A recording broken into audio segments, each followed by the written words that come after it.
பழனி பாபா சம்பந்தப்பட்ட விஷயங்களை நாம தொடர்ச்சியா பார்த்துட்டு வரோம். அந்த வகையில இதுக்கு முன்னாடி பேசின காணொலியில அடுத்த காணொலியா பழனி பாபா அவர்களுடைய படிப்பு சம்பந்தப்பட்ட விஷயங்களை பார்க்கலான்னு சொல்லி முடிச்சிருந்தேன். அதன் அடிப்படையில் இன்னைக்கு முழுக்க முழுக்க பாபா அவர்களுடைய படிப்பு சம்பந்தப்பட்ட விஷயங்களை நாம பார்க்க இருக்கிறோம். பழனி பாபா அவர்களுடைய படிப்பு தொடர்பான விஷயங்களை பார்க்கறதுக்கு முன்னாடி உங்ககிட்ட ஒரு கடிதம் நான் சமர்ப்பிக்கலான்னு இருக்கேன். அது பழனி பாபா அவருடைய பாலிய சிநேகிதிக்கு எழுதிய கடிதம். இந்த கடிதம் இந்த தலைப்புக்கு தொடர்புடையதாக இருப்பதால் முதலில் அந்த கடிதத்தை பார்த்து விடுவோம் வாங்க. இது 27/12/1991 பழனி பாபா நடத்தி வந்த புனித போராளி எனும் பத்திரிகையில் பாலிய சிநேகிதிக்கு பழனி பாபாவின் கடிதம் என்று தலைப்பிடப்பட்டு வெளியானவை. நாள் 2/2/1991 மத்திய சிறை, திருச்சி. அன்பு உஷாவுக்கு உன் பாபாவின் வாழ்த்துக்கள். 28 ஆண்டுகள் கழித்து உன்னை நான் நினைவு கூறுகிறேன் என்றால் என் நெஞ்சில் எவ்வளவு ஆழமான பாதிப்புகளை நீ உண்டு செய்துள்ளாய் என்று எண்ணிப்பாரேன். உன்னை எண்ணினால் என் நெஞ்சில் 1,00,000 பூமரங்கள்.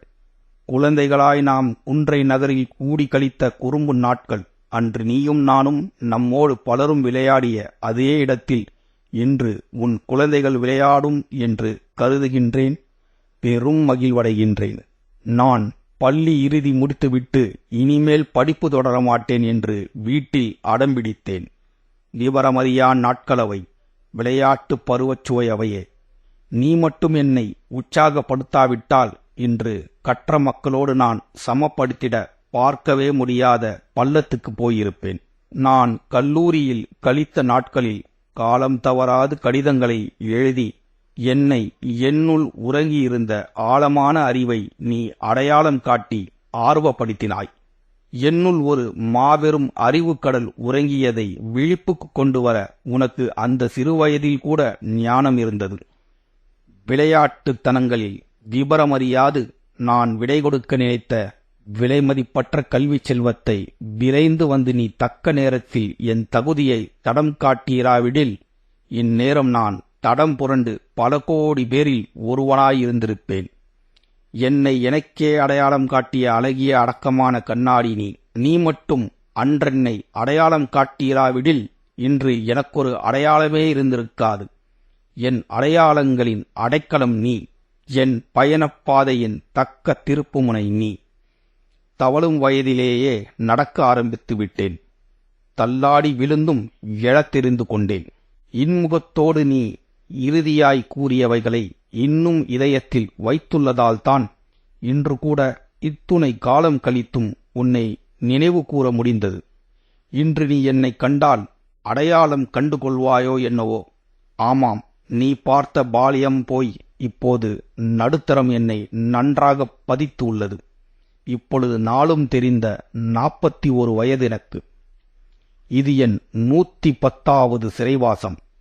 உன்னை கண்டு, உன்னோடு இருந்து, உன்னோடு உண்டு உரையாடி உலகம் கற்றுத்தந்த அனுபவங்களை பகிர்ந்தால் நீயே ஆச்சரியப்பட்டு போவாய். அத்துணை படிப்பினைகளை என் பொது வாழ்வில் பெரும் பொதிமூட்டையாய் சுமந்து நிற்கின்றேன். அன்று அறிவுரை கூறினாய் நீ. இன்று நான் என் அனுபவங்களையே பலருக்கும் அறிவுரை செய்ய பகிர்ந்தளித்து வருகின்றேன். அன்று ஒரு படிக்கட்டை கூட பார்த்து போய் என்று எச்சரித்து கூட்டிப் போனாய். இன்று பல நாடுகளை, பல மக்களை, பல கலாச்சாரங்களை, பல சட்டங்களை, பல பண்பாடுகளை கூர்ந்து ஆராய்ந்து சுற்றி திரிந்து தெளிந்து நெளிந்து புரிந்து தேறி வருகின்றேன். நான் தெளிந்துவிட்டேன். நீயே ஆச்சரியப்படுவாய். அந்த அளவுக்கு நான் பக்குவப்பட்டு விட்டேன். என் நெடிய பாதையில் நேரமின்மை என்ற குறைபாடு ஒன்றுதானே ஒழிய நிறைய விஷய ஞானங்களை விளங்கிக் கொண்டேன். இந்த ஒரு பிறவி போதாத அளவுக்கு இன்னும் எனக்கு கற்க வேண்டிய கடல் தாகம் உண்டு. கடும் கடமைகளின் ஊடே இன்று கூட கற்று வருகின்றேன். அதுதான் என் இதய கதவுகளை விசாலமாய் விரித்து வைத்துள்ளது. கல்லாமை மட்டும் எனக்கு சொந்தமாயிருந்தால் இந்நேரம் கல்லறைதான் என் கடைசி இடமாகியிருக்கும். நீ சொன்னபடி படிக்க ஆரம்பித்த பின்தான் பெரும்பாலும் உலகின் பல முகங்களை பழுதற்று தரிசிக்க முடிந்தது. புயலை விட வேகமாய் என் புவிப்பயணம் அமைந்ததால் புறப்பட்ட இடத்துக்கு இன்னும் வந்து பூ போன்ற உன் முகத்தை பூரிப்போடு பார்க்க முடியவில்லை. உனக்கு நினைவுண்டோ இல்லையோ, ஒரு நாள் 12 வயதிருக்கும் நான் கிரிக்கெட் விளையாடிவிட்டு அழுக்கு படிந்த கைகளுடன் உன் அறைக்குள் நுழைந்தேன். உன் மேசையின் மேல் ஒரு அழகிய அட்டையிட்ட வழுவழுப்பான நீலவண்ண நூல் இருந்தது. அதை எடுக்கப் போனேன். Don't touch it, it's a holy Bible, குளிக்காது தொடக்கூடாது என்றாய். இன்று உனக்கு தெரியுமா, அதில் நான் தொடாத கருத்துக்களே இல்லை எனும் அளவுக்கு பக்கத்துக்கு பக்கம் வரிக்கு வரி 77 நூல்கள் கொண்ட ரோமன் கத்தோலிக்க தொயோவெஷன், 66 நூல்கள் கொண்ட கிங் ஜேம்ஸ் வெர்ஷன் எனும் புராட்டஸ்டன்ட் பைபிள்களும் எனக்கு மனப்பாடமானது. அது மட்டுமல்ல, என் வீட்டு குரானும் இன்னும் சில மக்களின் வேதங்களும் எனக்கு தெளிவாக தெரிந்துள்ளது. நீ சொன்னாயே, ஜீசஸ் சொன்ன வரிகள், பிறர் உனக்கு எதை செய்ய வேண்டுமென்று நீ விரும்புகின்றாயோ அதையே நீ பிறருக்கு செய் என்று. அன்று அதை சிறந்த சொல்லாய் மதித்தேன். காலப்போக்கில் சீனாவுக்கு சென்ற நான் கன்ஃபியூஷியஸ் என்னும் சீர்திருத்தவாதியின் சீன போதனைகளில் மூழ்கிய போது எதுவோ என் நெஞ்சில் எதிரொலித்தது. ஆமாம், நீ சொன்னாயே இயேசுவின் வாக்கு என்று, அதன் திரிவுதான் கன்ஃபியூஷியஸ் சொன்னார். பிறர் உனக்கு எதை செய்ய வேண்டாம் என்று நீ விரும்புகின்றாயோ அதை பிறருக்கு நீயும் செய்யாதே. கன்ஃபியூஷியஸுக்கும் இயேசுவுக்கும் கால வித்தியாசம் 600 ஆண்டுகள். சீன சீர்திருத்தவாதி இயேசுவுக்கும் மூத்தவர். ஜீனியஸ் வில் திங்க் அலைஸ், அறிவாளிகள் ஒன்றையே ஒரே மாதிரியே எண்ணுவார்கள் என்பது எப்படி பொருந்துகிறது பாரேன். உன்னை நேரில் சந்திக்கும் போது நிறைய சொல்கின்றேன். அவசியம் உன்னை சந்திக்க ஆவலாய் உள்ளேன். பழைய நாட்களை நான் பாசத்தோடு நேசிக்கின்றேன். பாதுகாப்பான பக்குவமான பாலிய நாட்கள் பசுமரத்தாணி போல் இன்றும் என் நெஞ்சில் பதிந்துவிட்டது. என் வாழ்வில் ஒரே ஒரு முறை வந்து மறைந்த வசந்த காலங்கள் அவை. அன்று நம் வீட்டைச் சுற்றி இந்து குடும்பங்களும் கிறிஸ்துவ குடும்பங்களும் பார்சி, பஞ்சாபி என பலரும் இருந்தோம். பாகுபாடற்று பாசத்தோடு பிணைந்து கிடந்தோம். நீலகிரி மலைகளிலேயே குன்னூர் ஓர் அழகிய பண்பாடுகள் நிறைந்த குளிர்ந்த நகரம். மிதமான பனி, குளிர், கோடை என மக்களை வருத்தாத வளமான பூமி. நம் ஊர் மாரியம்மன் தேரும் அந்தோணியார் திருவிழாவும் ரமலான் பெருநாளும் நம் அனைவருக்குமே வந்தது போல் இருந்தது. என் வீட்டு விருந்துக்கு நீ புத்தாடை புனைந்தும் உன் வீட்டு விருந்துக்கு நான் புத்தாடை புனைந்தும் பூரித்து புரிந்த நாட்களவை. இன்று இந்திய மண்ணில் அனைத்து மாதர் குலத்தின் மாங்கல்யத்துக்கும் ஆபத்துக்கள். யார் இந்த பாகுபாட்டு தீயை மூட்டிய பாதகரோ தெரியவில்லை. இந்த நீலமலை முழுவதும் நீயாகவே நினைக்கின்றதால்தான் நிற இன பேதங்கள் என் நிழலில் கூட தெரிவதில்லை. நம் மண் ஒருமைப்பாட்டால் உயர்ந்த மலை. ஆதிவாசிகள், மலைவாழ் மக்கள், ஆங்கிலேயர், பிரெஞ்சுக்காரர், இராணுவத்தினர், சிவிலியன்கள், இப்படி பலரும் வாழும் பசும் சோலை. அந்த மலையைப் போலவே அங்குள்ள மக்களின் உள்ளமும் உயர்ந்தது. மேல் நோக்கி வருபவர்களுக்கு வழிவிட்டு நிற்கும் மேன்மையான வழி ஒழுக்கம், டிராஃபிக் டிசிப்ளின் கற்ற மக்கள் நாம். தாழ்த்தப்பட்டவர்கள் இருக்கலாம், ஆனால் யாரென்று தரம் பிரித்தறிய முடியாது. காரணம், யாவருமே கோர்ட், ஷூட், ஷூ, டை கட்டித்தான் செல்வார்கள். பணக்காரன் ஏழை வித்தியாசமின்றி பண்புடன் முகமன் கூறும் முதிர்ச்சியான குளிர்ச்சியான மக்கள். பிற ஊர்களில் உள்ள தீண்டாமை நம் மலைக்கு ஏறவே இல்லை. அந்த பஞ்சமா பாதகம் பள்ளத்தாக்கிலேயே படுபாதாளத்தில் உள்ளது. மலைகளின் அரசி, குயின் ஆஃப் த ஹில்ஸ், மடியின் பிள்ளைகள் நாம். நம் எதிர்வீட்டு அங்கிள் டாக்டர் சாம்வேல், வக்கீல் கிருஷ்ணமூர்த்தி ஐயர் மகன் சம்பத், நஞ்சுடையா மகள் சாவித்திரி, டாக்டர் சாமுவேல் மகன்கள் ராஜ்குமார், ராஜேந்திரன், புளோரி, நீலகிரி தோட்ட தொழிலாளர் சங்க தலைவர் மாணிக்கத்தின் மகன் மதுமுருகன், மேரி அக்காவின் தம்பி தங்கமணி, நீயும் நானுமாக நாமெல்லாம் அந்த மலையின் முகட்டில் முகிலின் முகப்பில் முகமலர்ச்சியோடு ஆளுக்கொரு பள்ளி சென்றாலும் அன்றாடம் கூடி ஆனந்தித்து ஆடித் திரிந்து ஓடி ஓய்ந்து ஒளிந்தும் மறைந்தும் உல்லாசமாய் திரிந்தும் ஒருவர் வீட்டில் ஒருவர் பதுங்கியும் உண்டு உறங்கியும் நாமெல்லாம் மலையரசி பெற்ற மகத்தான பிள்ளைகளாகவே மதிக்கப்பட்டோம், வளர்க்கப்பட்டோம். மத வேறுபாடு என்றால் என்னவென்றே தெரியாது. முதலில் மதம் என்றால் என்னவென்றே அறியாது வளர்ந்தோம். கிறிஸ்மஸ் என்றும் ரமலான் என்றும் பக்ரீத் என்றும் குட் ஃப்ரைடே என்றும் தீபாவளி என்றும் நம் நண்பர்களின் பண்டிகைகளை நம் பண்டிகையாகவே நாம் நினைத்தோம். இன்று இந்து என்றும் முஸ்லிம் என்றும் கிறிஸ்துவர் என்றும் சிங் என்றும் பாகுபடுத்தப்பட்டுள்ளோம். அன்று உரிமையோடு உன் வீட்டில் நான் நுழைய, என் வீட்டில் நீ நுழைய அங்கீகாரம் இருந்தது. அதில் ஆனந்தமும் இருந்தது, ஆத்ம சுத்தியும் இருந்தது. இன்று உன்னை காண வருகின்றேன், நெருடல்களுடன், நெஞ்சு நிறைய சுமைகளுடன். உன்னிடமும் அங்கு உள்ளவர்களிடமும் அதே அந்யோன்யம், அதே பாசம் நேசம் கிட்டுமா? நுகர்ந்து பார்க்கலாமா? நுழைந்து பார்க்கலாமா? வந்தால் வரவேற்பீர்களா? அந்த நாளில் என் பெற்றோர் வெளியூருக்கு போக என் படிப்பு கெடக்கூடாது என்று உன் வீட்டில் 2 நாள் தங்கியிருக்க வேண்டி இருந்தபோது என் பெற்றோர் நினைவு வராது. உன் பெற்றோர் என் பெற்றோராய் அன்புமலை பொழிந்து அளவிடாது அரவணைத்து அதிக செல்லம் தந்து என்னை ராஜ உபச்சாரம் செய்தனரே. அதே ராஜ உபச்சாரம், அந்த அருகாமை நியர்னஸ், அந்த அன்புடைமை டியர்னஸ் இன்று எனக்கு வேண்டும். இன்று என்னை பெற்றவர்கள் உயிரோடு இல்லை. அவர்களின் அன்பு வடுகள்தான் நீங்கள். என் பாலிய பருவத்து பசுஞ்சோலைகளே, பல்முளைக்காத போதே நான் பார்த்து சிரித்த பல வண்ண புஷ்பங்களே, என் பாசத்தின் நேசங்களே, உனக்கு நினைவுண்டோ இல்லையோ, அன்றொரு நாள் ராலி டேமுக்கு நாம் எல்லோரும் பிக்னிக் போனபோது தண்ணீர் எடுக்க ஓடைக்கு போன நீ கத்திய போதுதான் பாறை மேலிருந்து பார்த்து நாங்கள் திடுக்கிட்டோம். நாய் சிறுத்தை உன் மீது பாய வந்த உடனே டபுள் பேரல் துப்பாக்கியை சீறவிட்டேன். கண்ணிமைக்கும் நேரத்தில் நீ காப்பாற்றப்பட்டாய். அதன் தோலை உரித்து வீட்டுக்கு தெரியாமல் ஒளித்து வைத்தோம். அது இன்று கூட என்னிடம் உள்ளது. அங்கு நடந்ததை அன்று நாம் யாருமே நமது பெற்றோருக்கு கூட சொல்லவில்லை. அந்த ஆபத்தான இடத்துக்கு சென்றதற்கு அடிவிழும் என்ற பயத்தில். அன்று உன்மீது பாய வந்த சிறுத்தையை நான் துடித்து எதிர்த்தேன். இன்று என் மீது பாய 100,000 மதவெறி, ஆளும் வெறி, அதிகார வெறி கொண்ட நாய் சிறுத்தைகள். என்னை நானே காப்பாற்றிக் கொள்ள வேண்டியுள்ளது. அன்று உன் அலறலுக்கு அரவணைப்பு துணையாக அன்புமலை பொழிய நான் இருந்தேன். இன்று என்னை அன்பாய் அரவணைக்க ஆளின்றி வாடிய நெஞ்சோடு, வடுகள் தாங்கிய உடலோடு கடும் காவலில் காலங்களை கடத்தி வரும் விடியலை வலிகளுடன் விழிமலர காத்துள்ளேன். டாக்டர் சாமுவேல் மகள் புளோரியை மட்டும் லண்டனில் சந்தித்தேன்.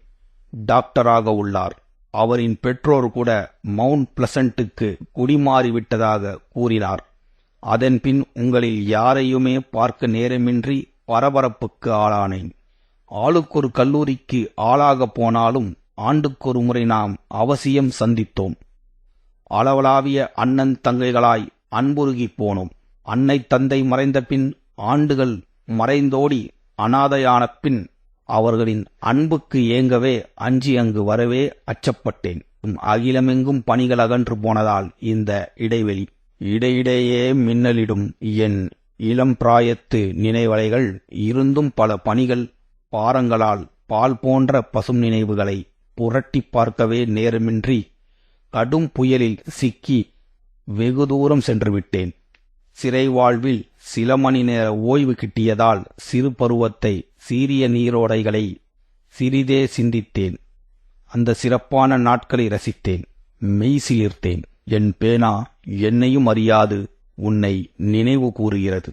இக்கடிதம் கூட உனக்கு ஆச்சரியத்தை விளைவிக்கலாம், அதிர்ச்சியை விளைவிக்கலாம். எனக்கும் அப்படித்தான். உன் பெற்றோர் எப்படி உள்ளனர்? உன் தங்கை நிம்மி என்று நினைவு சரியா? எங்கு எப்படி உள்ளாள்? வா அல்லது வருகின்றேன். உலகம் என்னை நிறம் மாற்றி கூறினாலும் நீ நம்ப மாட்டாய் என்றே நினைக்கின்றேன். ஏனென்றால் என் நிழலை நீயும் உன் நிழலை நானும் மிதித்து நெடுதூரம் நடந்து வளர்ந்தோம். நான் மழை நாட்களில் மாசுபடாத மருவாகவே இன்றும் மனமாற்றமின்றி உள்ளேன்.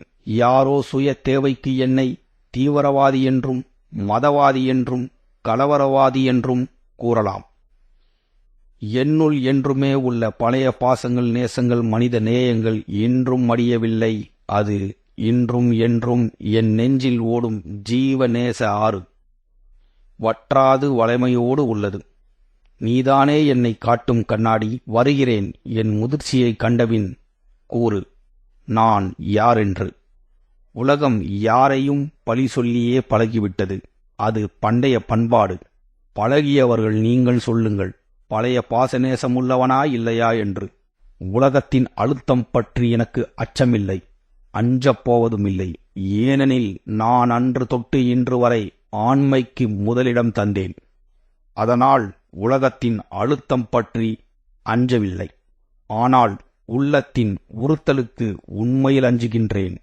நம் சக நண்பர்கள், சகோதர சகோதரிகள், அவர்களின் பெற்றோர்கள் அனைவரிடமும் கூறு, அவசியம் கூடுவோம். அன்றைய மனிதநேய நாட்களின் மறுபதிப்பை எடுப்போம். பழைய பாசமிகு நேசமிகு பண்பாட்டு நாட்களை புரட்டி பார்த்து புனிதம் தேடுவோம். பழைய பாசமிகு நேசமிகு பண்பாட்டு நாட்களை புரட்டி பார்த்தும் புனிதம் தேடுவோம். புதிய உதாரணத்தை புரியாத புல்லர்களுக்கு சூட்டுவோம். விரைவில் விடுதலையாகி விடுவேன். வீடு நோக்கி விறுவிறுப்பாய் வீர நடை போட்டு என் வேனிற்கால சூடு தணிய என் குளிர் நாட்கள் தேடி குன்றைக்கு வந்து குளிர்ந்து போக உள்ளேன். ஆமாம், எனக்கு உறவு தேவை. உனக்கு திருமணமானதாக சில ஆண்டுகளுக்கு முன் பெயிண்டர் ஜோசப் சொன்னார். இன்று குழந்தைகளுடன் அதே குன்றின் குளிர்ச்சியில் நீ குதூகலத்துடன் இருப்பாய் என்றே எண்ணுகின்றேன். நீங்கள் அனைவரும் நிம்மதியுடன் நிறைவுடன் வாழ நித்தம் என் பிரார்த்தனைகள். அதுபோல் உங்கள் பிரார்த்தனைகளில் என்னை நினைவு கூறுங்கள் என்று உடன் வளர்ந்த உரிமையோடு உளத் தூய்மையோடு கேட்டு விடைபெறும் உங்கள் நேசன் பாபா. கேட்டிங்களா? இப்போ பழனி பாபா அவருடைய படிப்பு சம்பந்தப்பட்ட விஷயத்த பார்ப்போம். அவருடைய ஸ்கூல் ஊட்டியில் லாரன்ஸ் ஸ்கூலில் அவர் 10ஆம் வகுப்பு வரைக்கும் படிச்சிருக்காரு. அது ஒரு கார்வென்ட் ஸ்கூல். அதுக்கப்புறம் பழனியில் ITO அப்படிங்கிற ஒரு ஸ்கூலில் 11ஆம் வகுப்பு 12ஆம் வகுப்பு தமிழ் வழி கல்வி கற்கின்றார் பழனி பாபா. அதுக்கப்புறம் அருள்மிகு பழனி ஆண்டவர் கலைக்கல்லூரியில் BA இங்கிலீஷ் லிட்ரேச்சர் படிக்கிறார். அதுக்கப்புறம் டெல்லிக்கு போயிடுறாரு. அங்கே MA MPhil பொலிட்டிக்கல் சயின்ஸ் பண்ணுறாரு. அப்புறம் போஸ்டல் எஜுகேஷனாக பெங்களூரில் LLB முடிக்கிறாரு. அதுக்கப்புறம் ML பண்ணுறாரு பழனி பாபா. அதுக்கப்புறம் வேதிக் லிட்ரேச்சர்னு சொல்லப்படுற ரிக், யஜுர், சோமா, அதர்வனம் போன்ற 4 பிரதான வேதங்களையும் அதனுடைய மூலமொழியான சமஸ்கிருத மொழியில படிச்சு முடிக்கிறாரு. அதுல ஒரு டிகிரியும் பண்றாரு பழனி பாபா. அதுக்கப்புறம் மாஸ் கம்யூனிகேஷன் அண்ட் ஜேர்னலிசம்ங்கிற கோர்ஸையும் முடிக்கிறாரு. அப்புறம் எலக்ட்ரானிக் இன்ஜினியரிங் படிக்கிறாரு. இது மட்டும் இல்லாம டிடின்னு சொல்ற டாக்டர் ஆஃப் டிவினிட்டி, இது முழுக்க முழுக்க பைபிள் சம்பந்தப்பட்ட ஒரு படிப்பு. அதுல PhD பண்றாரு. அதுக்கப்புறம் எக்கனாமிக் எக்ஸ்ப்ளாய்டேஷன் அப்படிங்கிற ஒரு தலைப்பின் கீழே ஒரு PhD பண்ணியிருக்காரு. பழனி பாபா பாரத் லா பண்ணியிருக்காரு. இதெல்லாம் வெல் ரெகக்னைஸ்டு இருக்கிற பெரிய பெரிய யூனிவர்சிட்டியில பழனி பாபா பண்ணியிருக்காரு. ஈஜிப்ட்ல Cairo university, London Oxford university, Cambridge university இங்கிலாந்து லண்டன், மதினா யூனிவர்சிட்டி, இந்த மாதிரி பெரிய பெரிய யூனிவர்சிட்டியில பழனி பாபா படிச்சிருக்காரு. இது மட்டும் இல்லாம மதம் சம்பந்தப்பட்ட விஷயங்கள் பழனி பாபா படிச்சது என்னென்னலாம் பார்ப்போம். இதுக்கு முன்னாடி நான் வாசிச்ச கட்டுரையிலேயே நீங்க கவனிச்சிருப்பீங்க, பைபிள்ல அவர் தொடாத வேர்ஷனே கிடையாதுங்கிற அளவுக்கு பைபிள்ல அவ்வளவு தேர்ச்சி பெற்றவர் பழனி பாபா. ராமாயணம், மகாபாரதம், பகவத்கீதை இது எல்லாம் படிச்சிருக்காரு. முழுசா அதோட மூல மொழியிலேயே படிச்சிருக்காரு. அது மட்டும் இல்லை சகோதரர்களே, 18 புராணங்களை அதனுடைய மூல மொழியிலேயே படித்து கற்று உணர்ந்தவர் பழனி பாபா. பிரம்ம புராணம், பத்ம புராணம், விஷ்ணு புராணம், வாயு புராணம், பாகவத புராணம், நாரத புராணம், மார்கண்டேய புராணம், அக்னி புராணம், பவிஷ்ய புராணம், பிரம்ம வாய்வர்த்த புராணம், லிங்க புராணம், வராக புராணம், ஸ்கந்த புராணம், வாமன புராணம், கூர்ம புராணம், மத்ஸ்ய புராணம், கருட புராணம், பிரம்மாண்ட புராணம் போன்ற 18 புராணங்களையும் படித்தவர் பழனி பாபா. இது மட்டுமல்லாமல் சித்தர்களுடைய பாடல்களையும் தன்னுடைய ஆராய்ச்சிக்கு எடுத்துக்கொண்டவர் பழனி பாபா.